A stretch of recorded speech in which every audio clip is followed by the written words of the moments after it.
Lý do một người không thể thoát khỏi mối tình độc hại. Dù nhận về không ít tổn thương về tinh thần lẫn thể chất, nhiều người vẫn không buông bỏ được mối quan hệ độc hại với nửa kia. Mỗi người sẽ hình thành vô số mối quan hệ xuyên suốt cuộc đời. Những mối quan hệ đó sẽ tác động đến họ theo nhiều khía cạnh khác nhau, từ tính cách, công việc đến và tình yêu. Tuy nhiên, không phải mối quan hệ nào, bao gồm tình yêu, cũng lành mạnh, thậm chí còn bào mòn tinh thần và thể chất của chúng ta. Nếu không can thiệp kịp thời, sẽ rất khó để mọi người rời khỏi vòng luẩn quẩn này. Dưới đây, Psychology Today tổng hợp ý kiến của Sarah Epstein, nhà trị liệu hôn nhân và gia đình Mỹ, giúp chúng ta hiểu được lý do đằng sau việc nhiều người mãi không thoát khỏi mối quan hệ độc hại, lưu luyến kỷ niệm đẹp. Gần như trong bất kỳ mối quan hệ nào đều có những khoảnh khắc tốt và xấu.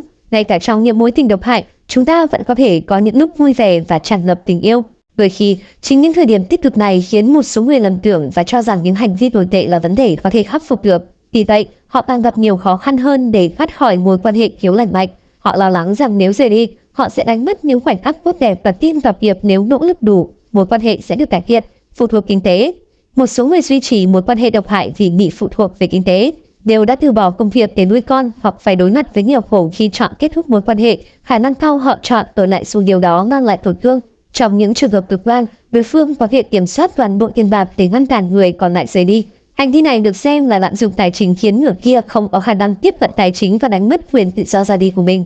Cảm giác quen thuộc. Khi đứng trước nhiều con đường khác nhau, đa số mọi người đều chọn những lối đi quen thuộc, ngay cả khi lối đó gập ghềnh. Tương tự với các mối quan hệ, nhiều người chọn dính vào những rắc rối khô hơn là đối mặt với cảm giác bất an khi ở một mình hoặc với một người mới. Một số khác thì liên tục vướng vào mối quan hệ độc hại vì những nỗi đau từ mối quan hệ đó họ có thể đoán trước được, thiếu kinh nghiệm. Một số người, đặc biệt là những ai người yêu, có thể tin rằng mọi mối quan hệ đều độc hại như mối quan hệ hiện tại vì họ thiếu kinh nghiệm tình trường. Họ có thể không nhận ra rằng tình yêu chân thành là hoàn toàn lành mạnh. Kèm vào đó, niềm tin sai lệch có thể ngày càng mạnh mẽ hơn nếu họ lớn lên trong một gia đình mà cha mẹ họ thường xuyên cãi vã. Họ sẽ nghĩ đó là điều bình thường và cảm thấy nhiệm vụ của mình là phải làm quen với những hành vi tương tự. Niềm tin sai lệch, việc mối quan hệ thiếu lành mạnh có thể khiến một người càng tin vào những vọng tưởng tiêu cực của bản thân. Nếu ai đó cho rằng mình không xứng đáng được yêu thương và chọn ở lại với một người đối xử tệ bạc với họ, điều này giống như bằng chứng cho thấy họ đúng. Một trường hợp khác, một người khăng khăng mình sẽ luôn bị bỏ rơi và phớt lờ có thể mãi nhịn vào điều đó như một lý do để ở lại. Mối tình độc hại cạn kiệt sức lực, cần rất nhiều nỗ lực để một người hoàn toàn rời khỏi một mối quan hệ độc hại.